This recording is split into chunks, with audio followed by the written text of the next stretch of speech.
Right. Okay. I think firstly I need a breather. Okay. Um, here's, and I feel it. Some, fortunately for, unfortunately for you, unfortunately for me, I feel that I'm capable of discussing this with you because, fortunately for me, you were present during the conversation that took place between myself, Debbie Rum, and at the coffee Yeah. lounge there. Yeah. Right. So one.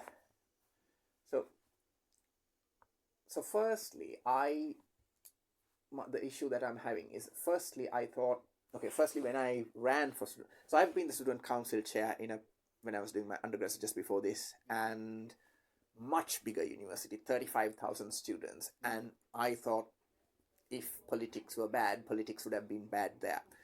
So I did my job as the student council chair twice, 2 years running, whilst achieving first class grades in what I was doing, and then ran within a matter of 2 weeks, ran one of the most successful campaigns when the Ukraine conflict started, raised £15,000 for, you know, Yeah. this thing. And I got recognized for, being an effective chair and received the Student Leadership Award from the Vice Chancellor and so on and so forth. So I'm not saying that to brag, but I do have experience of being a chair, and I've done the role of a chair, and I know what to do to hold people, like what the role of a chair is. Yeah. When you look at the rules, bylaws, and things here, Yeah. it is pretty much the same, Yeah. or effectively the substance is the same. But from day one, I've been hit with, to use a colloquial term, I feel like spanners are being thrown to the works. So if I ask for a reason as to why something has to happen, that doesn't happen. I spend more time writing emails and responding, explaining the bylaws and things like that to people who should know them. And it's kind of boiled down to that point now where it is really frustrating to me. I kind of feel like, what the hell have I gotten myself into? I just want to chuck it and, leave it aside, because, so that's one side of it. Because I'm not going to regurgitate all of that, because you heard most of the things that were discussed that day.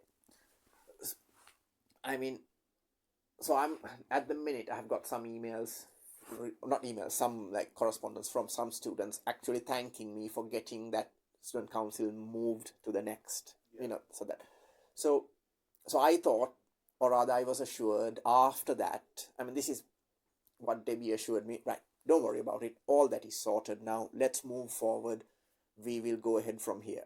And then I was asked, when will we have the next student council meetings? Can we have this on these 2 dates?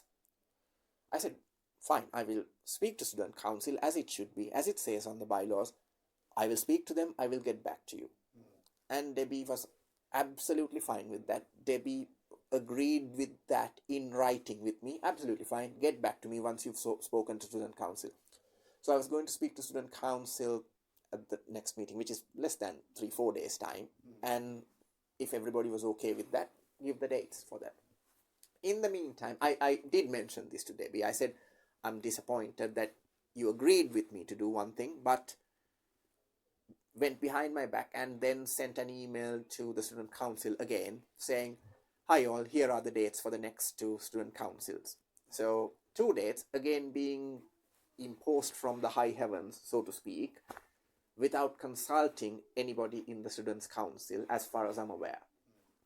And then I had to respond to that, to some students saying, look, these are just tentative dates, just, and then couple of people, at least 2 people who have met on the, like, in passing, have said, thank God you clarified that, because, we thought that we were going to discuss this at the first meeting and things like that. Yeah. And then I had to ask Debbie, please don't do this in the future, which I presume Debbie has taken in good spirit, because she's not, raised anything about it.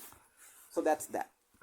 And then, on the other hand, various things and reactions which I'm receiving from the students' union staff, as in, I don't mean students' union like council members who are elected, but staff. Yeah. I mean, I'm not their councillor. I can't be their, I don't mean the word punch bag in the sense that they're attacking me, but I can't be their release of stress. Yeah. When all of them, or not all of them, at least some of them, discuss things with me, especially things that they should report either to the hierarchy of the university or various improprieties, in one way, I'm duty bound to report it. On the other hand, I have to think of what implications that would have on those people who disclose that information. I would like to do my best, but then I have to balance my personal interest and times, which is primarily here to do a master's course. So I need to manage that. And on the other hand, how do I balance it if people, or if some serious issues have been disclosed to me, and those issues which I were assured would get resolved are not resolved, and still it is continuing. Okay. So,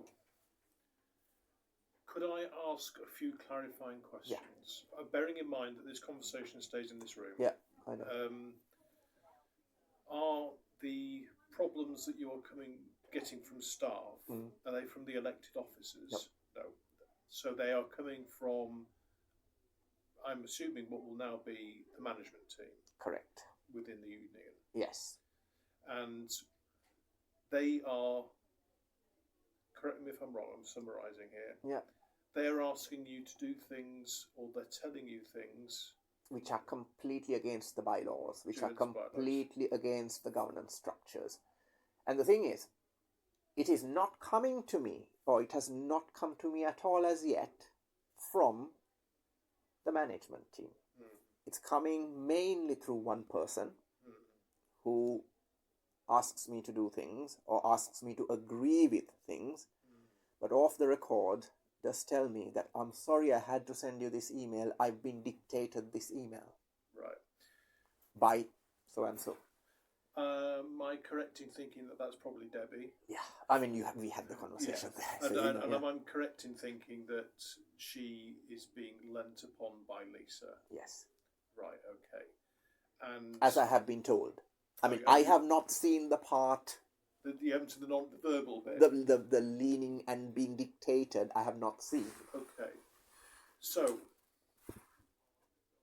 I've sent Debbie an email saying, kind of suggesting that I can't be her pillar of strength on this occasion. I mean, I haven't said it in those words, but I have kind of said, this is potentially what you should do if you feel this is what's happening, kind of a thing.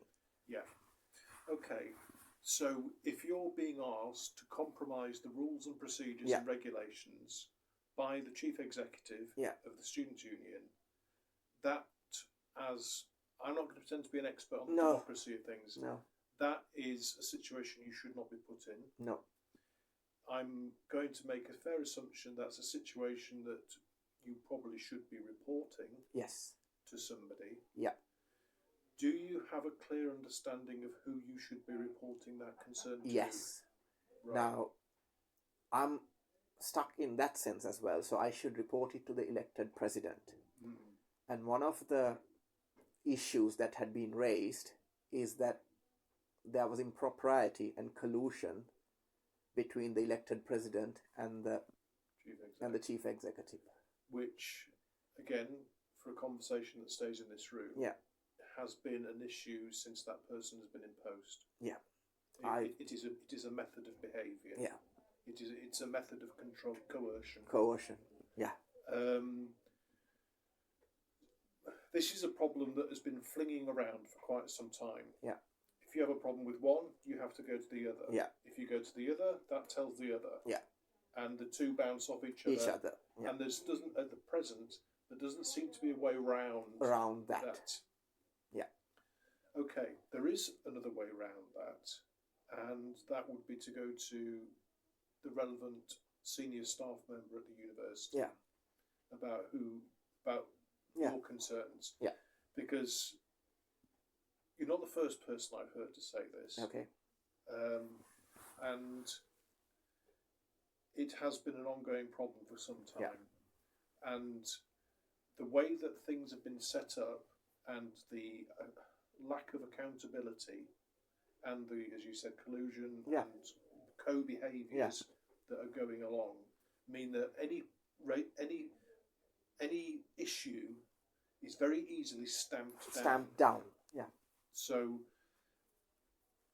if you have no, because of the way that things have been set up, if you have no alternative established route to highlight these concerns and to highlight your problems with it, that means you have to find another person. Another person, yeah. The person at the university who's been taking the most interest in what's going on in the student union, and again in a confidential conversation, the university has its eye firmly on the students' union. Very much so. Can I offer some perspective on that? Yeah. I think from the students' union side, if we leave the past aside, I think there is a bit of a, from the students' union's management side, I think there is a slight over-adherence to KPIs and trying to meet quantitative targets in order to please the university. The pattern I've noticed, because I will speak from the eye here, what I have experienced is that because the university has been so focused on the poor performance of the students' union in recent times, I think a lot of big promises get made. And they say, we will do all these things. They then come back to me in my particular area of work. I'll give you an example. They come back to me and said, we want you to do financial advice. And I said, I can't do that. You can't do that. I'm not qualified. No. It is a full-time job. That service is provided by the university. Oh, well, could you put it into a KPI? And I said, well, you can't give me a KPI that I can't deliver. This is precisely what I'm saying. This KPI obsession has to go away. Yeah, and the reason why is I think it's been, there is a pattern, I've seen a pattern. It's a pattern of promise before delivery. And the person, I believe, who is getting all these promises is Catherine O'Connor, who is the most senior person who at the moment... She's one of the executive members, isn't she? Yes, So she is, I know she from previous staff that have left, that have had leaving interviews with her, she is aware of what's going on. She knows that there is a problem. I think that this is where all this KPI stuff is coming from. This is not meeting the needs of the students. No. This is meeting the needs of the organisation. Not even the organisation, because I don't think, when I look at some of the documents which can be obtained publicly, I don't think the university has told the students' union to meet this KPI, this KPI, this KPI, this KPI. The students' union has been told you need to have better engagement with students, and they've misinterpreted that. The students' union seems to have misinterpreted that as a quantitative numbered target of how many students do we speak to. Doesn't matter what they speak or the quality of it. So it's the students' union's management misinterpreting that good, genuine target or expectation of the university into something completely different, and that is the sad part of it. I think you've hit the nail on the head. Yeah. Okay. Moving this entire thing forward. How do we overcome this? To be honest with you, my only suggestion is you go directly to Catherine O'Connor. Okay. From what I can see, there is no other alternative. Yeah. If you try the procedural route, it's a dead end. Oh, it's a dead end. And then the next question comes to, I'm not a course rep, but what happened was, so before running for elections and all of that, someone suggested me that I be a course rep, but I didn't.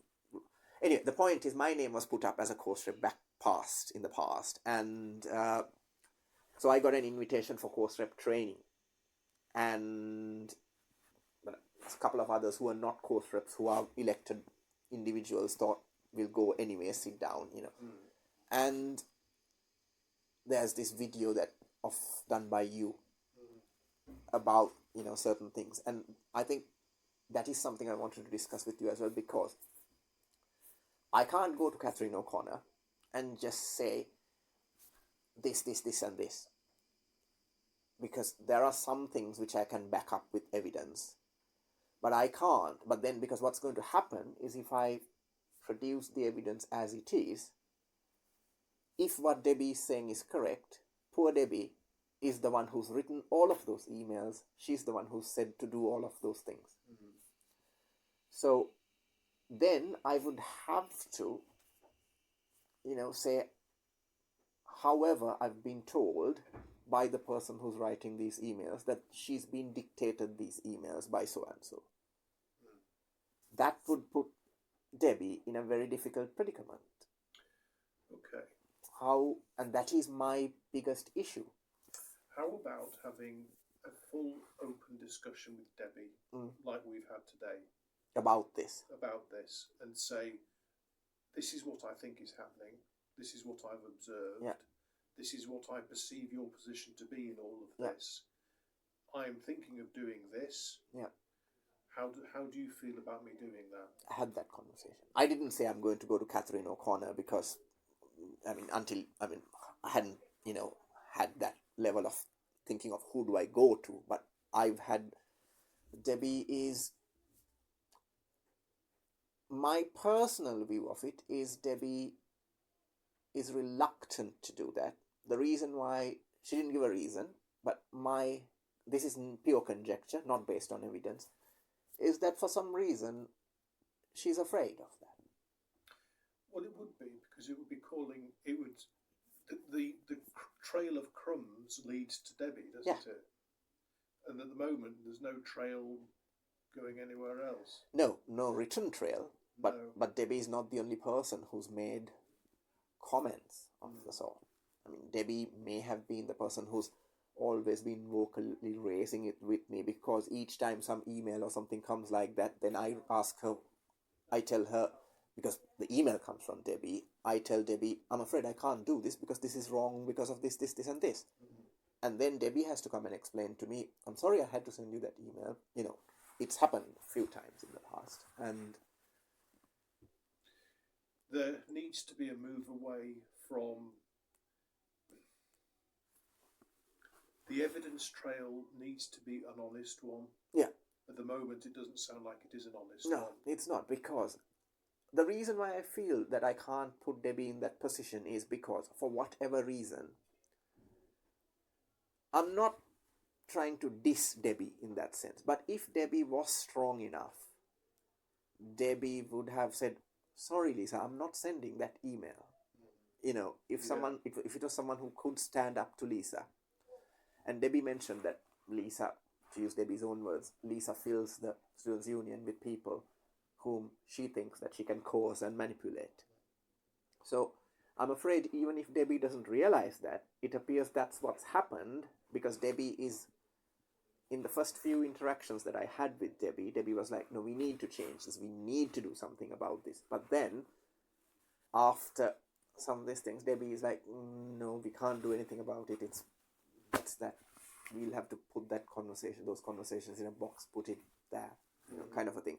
And I was initially willing to do that, because I thought when Debbie said that, it was on the basis that maybe Debbie has had a conversation with Lisa and an understanding had been reached that in future things will be done according to the bylaws and according to the governance structure. But then when emails were sent out yesterday or the day before saying, student council meetings have been set for the future for these days, because without consulting student council or anything like that, that is again an indication that whatever. Unfortunately, this is a situation where an egg or two is going to get cracked, isn't it? And you're in a position where you have a choice between cracking an egg and doing nothing. Doing nothing is only going to either make things worse, or, I don't know. a person who does nothing in the face of injustice is covered as someone who does injustice itself. I don't know. So yeah, you could be courteous to Debbie and say, "I've taken advice. Yeah, this is what I'm going to do." Yeah, you could reassure her that you will try and insulate her as best as possible, but be prepared that at the moment. Yeah, I mean, if I was going to go higher up, I would definitely send a courtesy email to Debbie. And her options are either speak to a trade union representative, speak to a solicitor, or be a whistleblower. That's all I can see. And I put that in an email to her.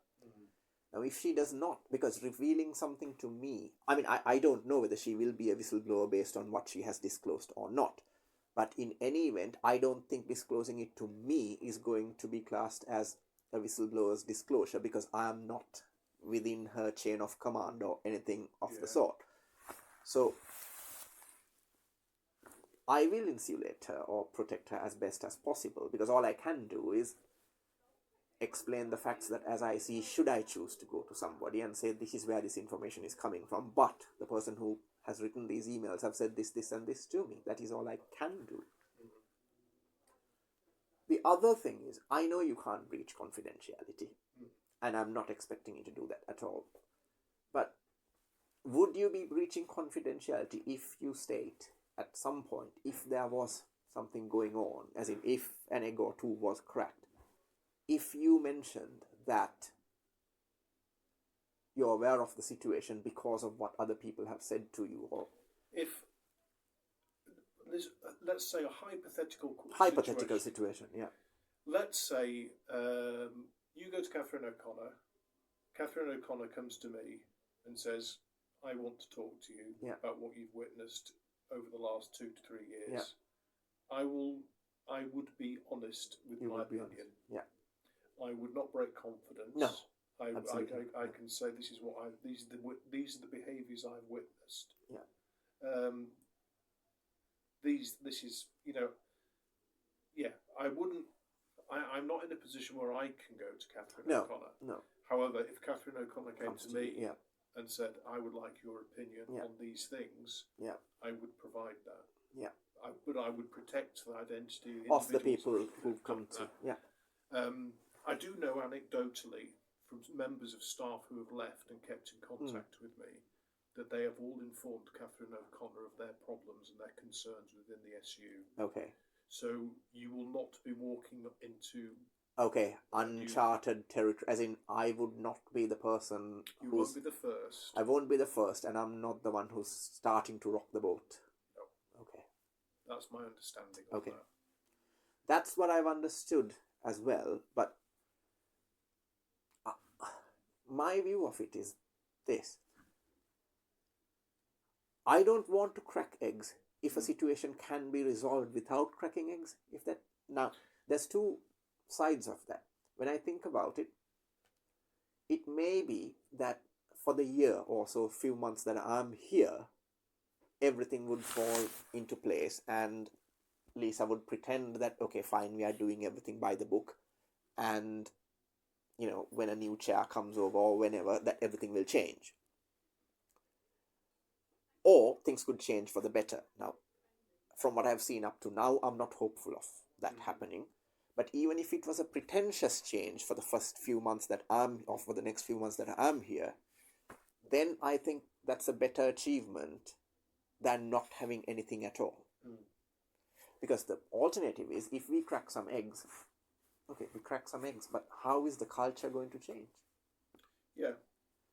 The bottom line in all of this is accountability. Yeah. At the moment, there is no accountability. No, there's no accountability. And, I mean, I've been specifically told that the chief executive said, as in to quote, "I do not see why I should be held to account." I've heard that as well. So, yeah. Okay. I think from what you've talked about, it sounds to me that you are going to do something about this. I don't know it. You don't? The honest answer is I don't know it. Okay. You're considering doing something about it. The thing is, I'm considering doing something about it, but I don't necessarily think that would be going to Catherine O'Connor. Okay, within the confines of this room, I'll be honest. What I was trying to do was something perhaps a bit more diplomatic. Okay. I was trying to have a sit down or a coffee, so to speak, with Lisa and say, I don't want to crack eggs, but you need to work with me in accordance with these policies and procedures if you want to survive here. I mean, I wasn't going to say it in a threatening way, to say that I have a job, you have a job, we can hold hands and do the job together as long as you don't impede on my job, kind of a thing. That was what I was going to... Informal resolution. Informal resolution. Yeah. Because I don't believe in escalating before trying an informal resolution. Yeah. So, okay, that seems fair. Yeah. That's what I was trying to do. But then, what's weighing on my mind against that is, when I think about what you just very briefly think about what you said about Catherine O'Connor, going to Catherine O'Connor gives better protection to Debbie. Because if I go and have this conversation with Lisa might be very nice and fine to me. But if Lisa tries making Debbie's life a living hell or a misery in there, based on what I have seen, that Debbie has somehow been pushed into sending emails and things like that, I don't think Debbie will be able to stand up to. And there's a higher risk of that happening if I try the informal resolution than going to Catherine O'Connor. So there's lots of things that I need to consider. I haven't thought about it. Can I waive confidentiality of what we've discussed here? Can we mutually waive it? I don't believe I've said anything. Can I waive? Because if I were to, I'm taking your, I'm not saying you told me to do this at all. That's not what I'm saying, but I'm saying using the word your because of the mention of Catherine O'Connor. So, would there be any possibility as to, if I were to go to Catherine O'Connor, and if Catherine O'Connor was willing to do that, we could have, that I could say to her, I've had a conversation with Matt, and that it was an illuminating conversation, and that I'm willing to waive confidentiality of my conversation with Matt, because I don't think you have breached anyone else's confidentiality with me. No. So that this conversation, I would be willing to reflect on this conversation with Catherine. Yeah. Yes. That is fair enough. Yeah. But as long as it's absolutely clear that I would not be getting into, I had a conversation with so and so who told me that. No. As long as you can mention the anecdotal things that you have mentioned. Yeah. That I think would be sufficient, and I don't think anybody can expect you to go beyond that. No, and there are other things that are visible in the public domain, which is the staff turnover within the student union, which is very, very poor. Yeah. And she knows that it's very, very poor. Yeah. And she knows the reasons why it's very, very poor. So this is not news to her. No. So yeah, I'm willing to waive this conversation. Yeah. So, brilliant. Thanks, Matt. That gives me something to reflect upon. Okay, well, if you need another chat about it, just pop in. You know.